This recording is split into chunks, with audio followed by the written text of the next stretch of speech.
వేదిక పైన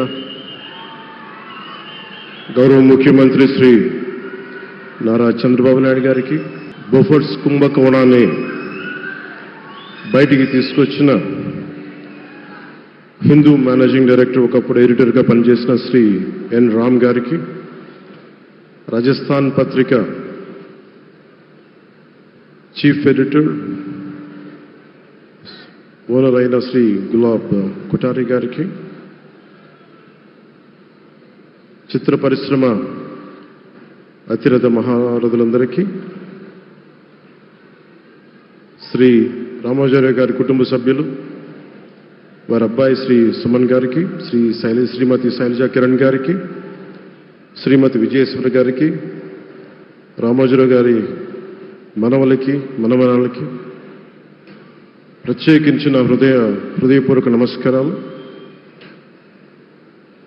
ముఖ్యంగా ఆయనతో పాటు వెన్నంటే ఉన్న ఆయన ఈనాడు పత్రికా కుటుంబానికి, జర్నలిస్ట్ కుటుంబానికి, వారందరికీ కూడా నా ప్రత్యేక హృదయపూర్వక నమస్కారం. రామోజీరావు గారి గురించి అందరూ చెప్పిన దానికంటే కూడా నాకు నా పర్స్పెక్టివ్లో, నా అనుభవంలో నేను చూసిన రామోజీరావు గారిని మీ కొద్ది సంఘటనలు పంచుకుంటాను. రామోజీరావు గారు నాకు సినిమాలు ఉన్నా కానీ నాకు పరిచయం లేదు. ముందు షూటింగ్ ఆయన స్టూడియోస్లో చేసినా కానీ ఫస్ట్ టైం పాలిటిక్స్కి ఎంటర్ అయిన తర్వాత 2008లో ఆ సమయంలో ఆయన కలవటం జరిగింది. ఆయన మాట్లాడిన విధానం చాలా నిక్కచ్చిగా, ప్రజల పక్షపాతాన్ని. ఆయన మాట్లాడుతున్నంతసేపు నాకు మైండ్లో ఒకటే అనిపించింది, మనసులో జర్నలిస్టిక్ వాల్యూస్ని కాపాడటానికే ఆయన ఉన్నాడు. ప్రజాక్షేమం, ప్రజా సంక్షేమం, ఈ పర్స్పెక్టివ్లోనే, ఈ కోణంలోనే ఆ చర్చ జరిగింది. నన్ను ఒకే ఒకసారి ఆయన 2019లో ఒక లంచ్కి ఆహ్వానించారు వారి కుటుంబ సభ్యులతోటి.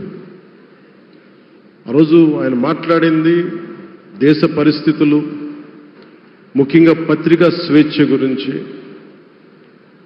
పత్రికా రంగం ఎంత కీలకమైంది. ఆయన ఎప్పుడూ కాంప్రమైజ్ అవ్వలేదు. ఒక విషయం చెప్పాలి అంటే అది తనకి తెలిసిన వారు అవ్వచ్చు, తన సన్నిహితులు అవ్వచ్చు, స్నేహితులు అవ్వచ్చు, కుటుంబ సభ్యులు అవ్వచ్చు, జనం కోసం వచ్చేటప్పటికి నిష్పక్షపాతంగా చాలా నిర్దాక్షిణ్యంగా ఉంటుంది ఆయన ఆలోచన పరిధి. అదే ఆయన ఈనాడు పేపర్లో రిఫ్లెక్ట్ అవుతుంది. నేను చాలాసార్లు అనుకునేవాడిని, ఒక వ్యక్తికి ఇంత, ఆయన ఆ రోజు లంచ్ తర్వాత కూర్చున్నప్పుడు ఆయన మాట్లాడుతుంటే ఆయన వేదనని నేను చూశాను. ఆయన నలిగిపోతున్నారు. నిజంగా పత్రికా స్వేచ్ఛ ఎంత అవసరం దేశానికి, ప్రజాస్వామ్యానికి ఎంత కీలకమైంది, అది ఆయన చెప్తుంటే ఆయన ఆవేదన నాకు అర్థమైంది. అలాంటి వ్యక్తి మీద ఎన్ని రకాల ఇబ్బందులు పెట్టారో మనందరికీ తెలుసు. ఒక పేపర్ ఒకటే నడపటం చాలా అది కష్టసాధ్యమైంది. కానీ దాంతోపాటు ఆయనకి నష్టపోవడానికి, జనరల్గా అలాంటి విలువలు, కమిట్మెంట్ ఉన్నవాళ్ళు మిగతా వ్యాపారాలు అంటే ఆయన్ని అన్ని రకాలుగా దాడులు చేయడానికి చాలా తేలిక. అలాంటి దాడుల్ని తట్టుకుంటూ యాజ్ ఎ జర్నలిస్ట్ ఆయన అన్కాంప్రమైజింగ్ యాటిట్యూడ్, అన్కాంప్రమైజింగ్ వాలర్, అవన్నీ ఆయన్ని నాకు చూస్తే చాలా చాలా ఆనందం వేసింది. ఆయన ఒకటే చెప్పారు నాకు, your upcoming political leader, I wish you all the best.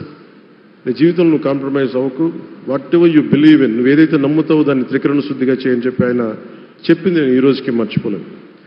అలాంటి మహానుభావుడు సంస్మరణ సభకి నేను ఈరోజు ఇక్కడికి రావటం ఆంధ్రప్రదేశ్ ప్రభుత్వం భాగంగా నాకు నిజంగా చాలా ఆనందంగా ఉంది.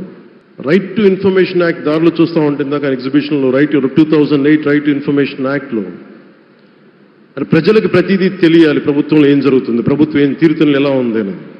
దానికోసం ఆయన అందరినీ కలిపి ఆంధ్రప్రదేశ్లో, ప్రత్యేకించి ఉమ్మడి ఆంధ్రప్రదేశ్లో ఆయన ఒక ఉద్యమకర్తగా కూడా వ్యవహరించారు. ఒక ఆర్టీఐ లాంటి థాట్ ప్రాసెస్ ఉండాలి అంటే ఒకటే ఉంటుంది, ఇది ఏమి జరిగినా ప్రజలకి తెలియాలి, ప్రభుత్వంలో ఉన్న రాజకీయ వ్యవస్థ ఏమి చేసినా ప్రజలకి తెలియాలి, వారికి అండగా ఉండాలని చెప్పి ఆయన చేసిన ఈ యజ్ఞం చాలా జటిలమైంది, చాలా కష్టమైంది. పత్రికా రంగంలో విస్తరించిందే కాకుండా సినిమా నిర్మాణ రంగంలో కానీ, స్టూడియోస్ కానీ, హోటలియర్గా కానీ ఇవన్నీ చాలా చేసి ఉండొచ్చు. కానీ ఆయన క్రక్స్ ఆఫ్ రామోజీరావు గారిది మోస్ట్ ఇన్స్పిరేషనల్ జర్నలిస్ట్. ఇందాక కొల్లూరు పార్థసారథి గారు చెప్పిన, ఇందాక అమరావతి నుంచి నాయ ఎమ్మెల్యే గారు మాట్లాడినా కానీ, పార్థసారథి గారు చెప్పినా కానీ ఆయనకి ఖచ్చితంగా ఒక విగ్రహం పెట్టాలని. ఎందుకంటే జర్నలిస్ట్ విలువల్ని కాపాడి ఆయన ఎందుకు ఇన్స్పిరేషన్ అంటే ఎన్ని కష్ట నష్టాలు వచ్చినా, ఒక జర్నలిస్ట్గా ఉండటం వేరు, ఒక పత్రిక అధిపతిగా ఉండి అన్ని ఒడిదుడుకులు ఎదుర్కొని ఆయన కుటుంబాన్నంతా బెదిరించినా కానీ, ఏమి చేసినా కానీ జనరల్గా కుటుంబ సభ్యులు కష్టం వస్తే నలిగిపోతాం. కానీ అది కూడా దాటుకొని నేను నా జర్నలిస్ట్ వాల్యూస్ నేను కాంప్రమైజ్ అవ్వను, ఏదైతే జరగనని చెప్పి ఆయన కూర్చోబెట్టి at the cost of his family members also he vent ahead and uphold the journalistic values. వారికి దానికి చాలా చాలా సాహసంగా నాకు చాలా ఆనందం వేసింది. ఆయన ఆఖరిలో ఎలక్షన్ రిజల్ట్స్ వస్తాయి, ఎప్పుడు వస్తాయి వీటన్నిటి అనుకున్న టైంలో నేను ఒకటి అనుకున్నాను, ఆయన ఆరోగ్యం క్షీణిస్తూ ఉంది, బాగుండు, ఆయన ఈ విజయ వార్త వింటారా లేదా అనేది నేను ఒకటి ఆలోచిస్తూ ఉన్నాను. సో నేను శ్రీమతి శైలజా కిరణ్ గారిని, సుమన్ గారిని, శ్రీమతి విజయశ్రీ గారిని అడిగినప్పుడు నేను ఒకటి అడిగాను, ఆయన విన్నారా అండి, ఆయనకి మాటలు వినిపించినాయా?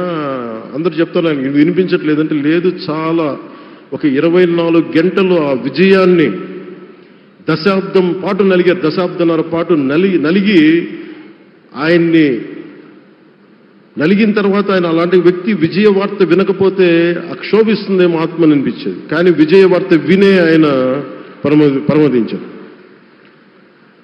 అందుకు నాకు చాలా ఒక తృప్తినిచ్చింది. అలాంటి మహానుభావులకి నా నివాళులు అర్పిస్తూ ఆయన నుంచి ఎవరైనా నేర్చుకోవాల్సింది, ప్రజాస్వామ్యాన్ని పరిరక్షించడానికి ఎవరి స్థాయిల్లో, ఒక పత్రికాధిపతిగా కావచ్చు, ఎవరు ఏ స్థాయిలో ఉన్నా దాన్ని మనం కాపాడాల్సిన అవసరం ఉంది.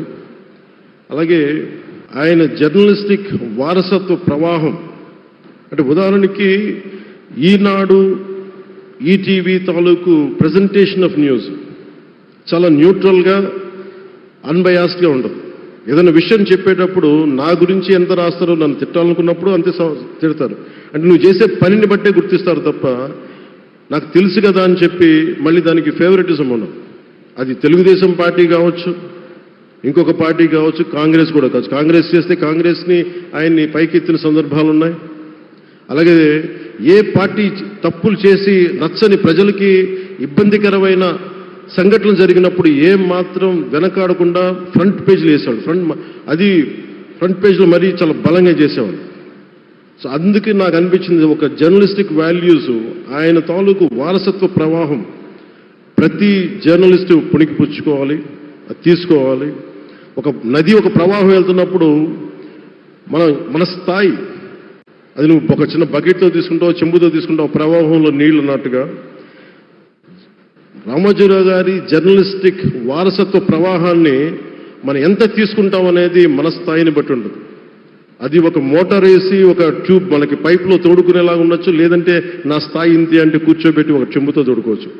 అలాంటి అపరిమితమైన ప్రవాహం, ఆగని ప్రవాహం, ఉధృతమైన రామోజీరావు గారి జర్నలిస్ట్ వారసత్వ ప్రవాహం ఈ రాష్ట్ర ప్రజలందరూ కూడా, తెలుగు ప్రజలందరూ కూడా దాని నుంచి మనకి ఒక స్ఫూర్తిని తీసుకోవాలని మనస్ఫూర్తిగా కోరుకుంటూ, నాకు అవకాశాన్ని ఇచ్చిన నా సహచర మంత్రివర్యులందరికీ, ఇక్కడికి వచ్చిన ప్రత్యేక ఆహ్వానితులుగా వచ్చిన జర్నలిస్ట్ పెద్దలందరికీ, పత్రికా ప్రతినిధులందరికీ, ఇక్కడికి వచ్చిన అతిథులందరికీ, విశిష్ట అతిథులందరికీ ప్రత్యేకమైన ధన్యవాదాలు తెలియజేసుకుంటూ, కృతజ్ఞతలు తెలియజేసుకుంటూ సెలవు తీసుకున్నాను. జై Hind. Thank you honourable deputy chief minister గారు.